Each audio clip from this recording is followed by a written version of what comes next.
straightened out. And what better group of people to do that than someone who has had experience in the business world, who has had experience solving problems.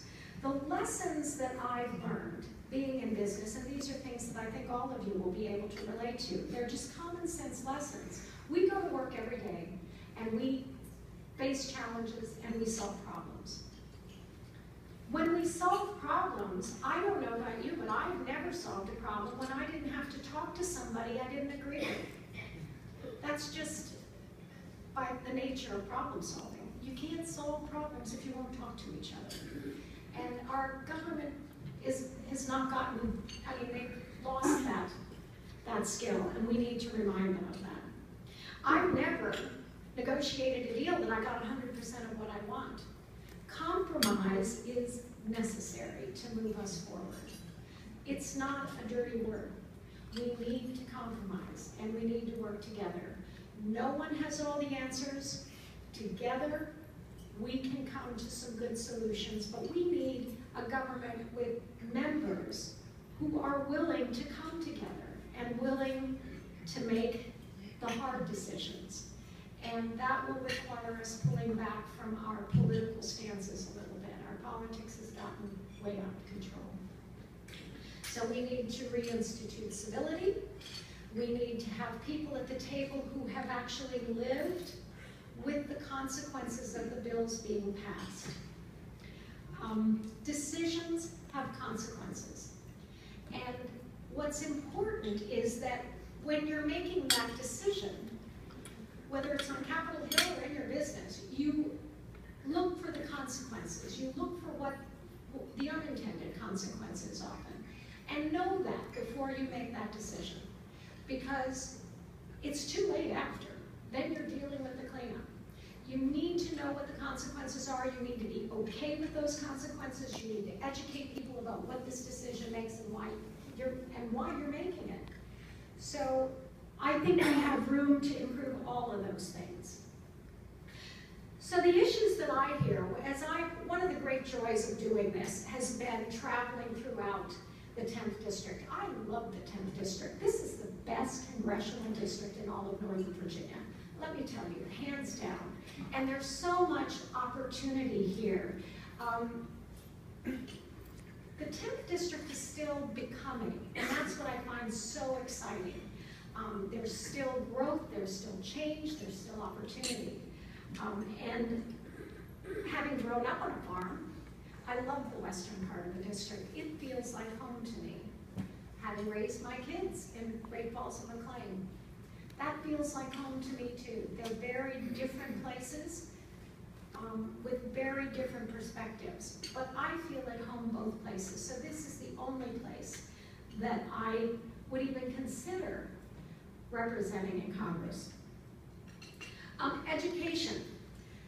We are a highly educated district, probably the highest education level of the entire country.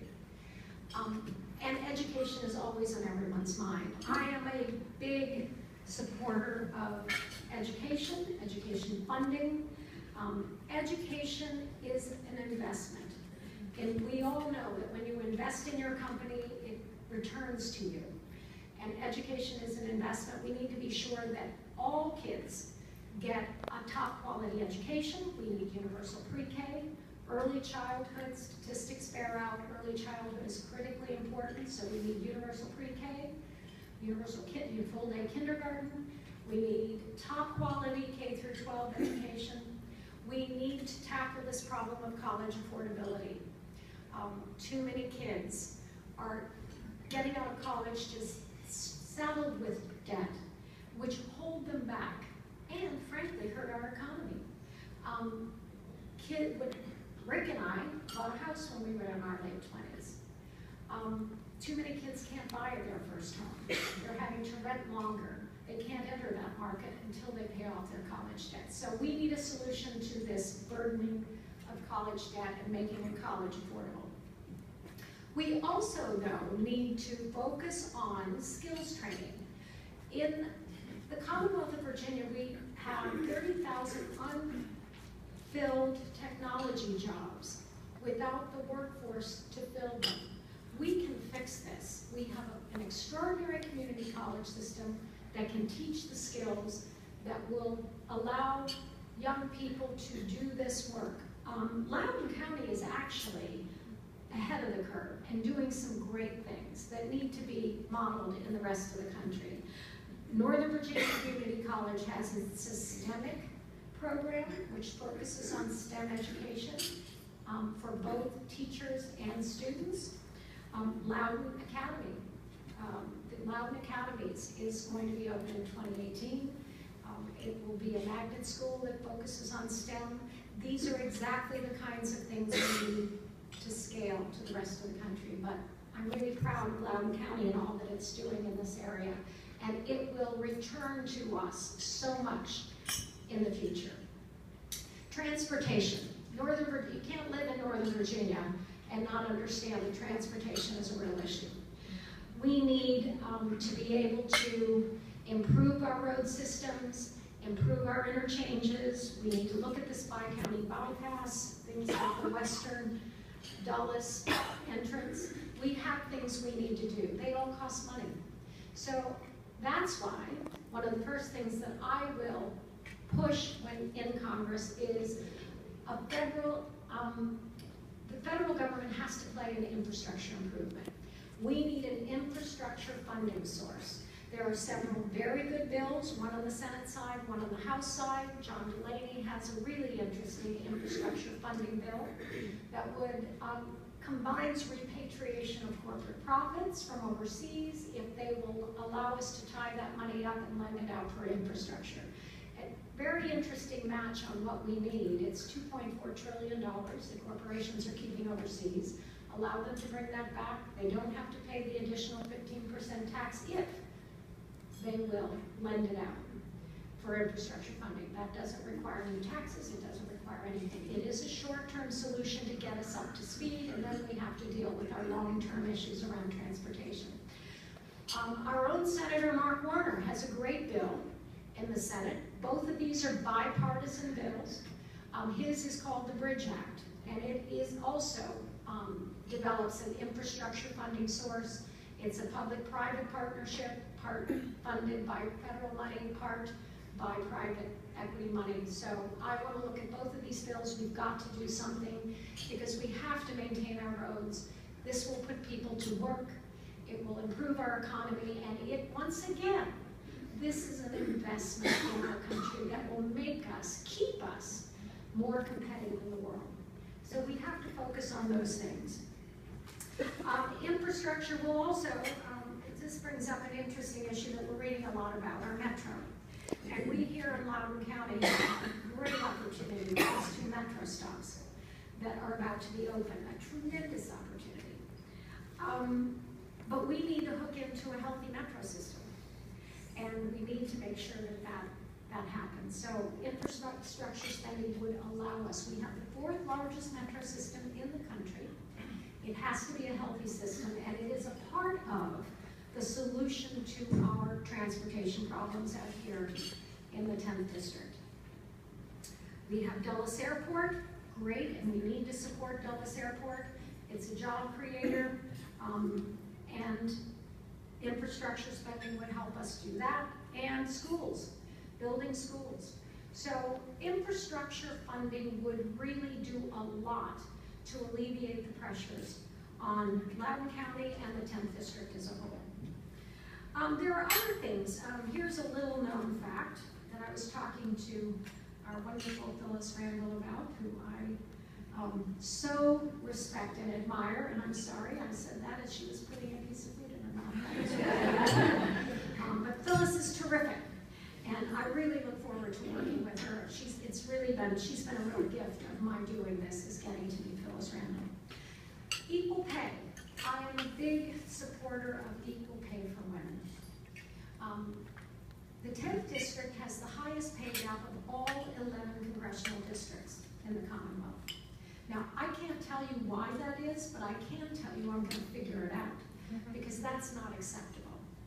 67.7 cents per dollar in the 10th district. We've got to get to the bottom of it. Phyllis is in the process of establishing a recognition to do just that. And of course, not surprising, Phyllis is already 2 steps ahead of me. So I look forward to working with her on equal pay. We need to pass comprehensive immigration reform. We do need to make sure that our immigration system works, that we don't have people coming here illegally, but that we solve the problem in a comprehensive way, recognizing that so many of the undocumented workers who are here are honest, productive members of our communities and our country, and we need to find a solution to this. There is a Senate bill that was passed 3 years ago. It has been sitting on the shelf in the House of Representatives. They refused to bring it to the floor. Campaign finance reform. As you look at the country that you're going to leave the next generation, and I do that a lot. I have 3 young families that I'm partly responsible for, and a grandson. I do worry about the state of our democracy and the ugliness of our politics. And a lot of it is rooted in the amount of money that is in politics. And I'm learning that in a really close and personal way by how much time I have to spend raising money to be able to do what I do. I've been in the business world for 35 years, and I want to do something good for the country and good for other people and help other families. I had no idea that so much of my time, more than when I was in business, is focused on money. There's something wrong with that. We need to fix that. We need people, we need our legislators to be able to focus on solving problems, not on raising money for their next campaign. Redistricting. I'm a big believer that we should have independent redistricting. I think we've created a lot of problems for ourselves by redistricting seats that are so safe and so extreme that now we get members to Congress that can't even speak to one another for fear they'll go back home and get thrown out of office. That's not a way to get our government to work. So we need to get independent redistricting. Several states have passed it. This is a state issue, but we need referendums on our state ballots for this. Arizona, California, Washington, New Jersey, and there's one other state I can't recall, but they all have passed independent redistricting reform. Our environment. We have to recognize that climate is changing. We can argue about why, but climate is changing. We have to acknowledge it and take a leadership role in making our environment safe and clean for the next generation. You can't go out to the western part of our district, Clark County, Frederick County, it is drop dead gorgeous out there, and western Loudoun, and not want to protect that and make sure that our kids and grandkids can enjoy what we enjoy. So those are some of the things that have prompted me to do this. I believe in our country. We are fortunate to have been born in the greatest democracy and what I believe is the greatest country in the world. We were founded on basic principles. We have to protect those principles. Equal justice, liberty for all. Those aren't just words, that's who we are. And we have to protect that for our sakes, for our country's sake, to honor the men and women who we ask to fight for, to protect these principles. We have to do our part. So I am trying to do that. I'm really excited about this race. And I thank you for letting me speak to you today. Thanks so much.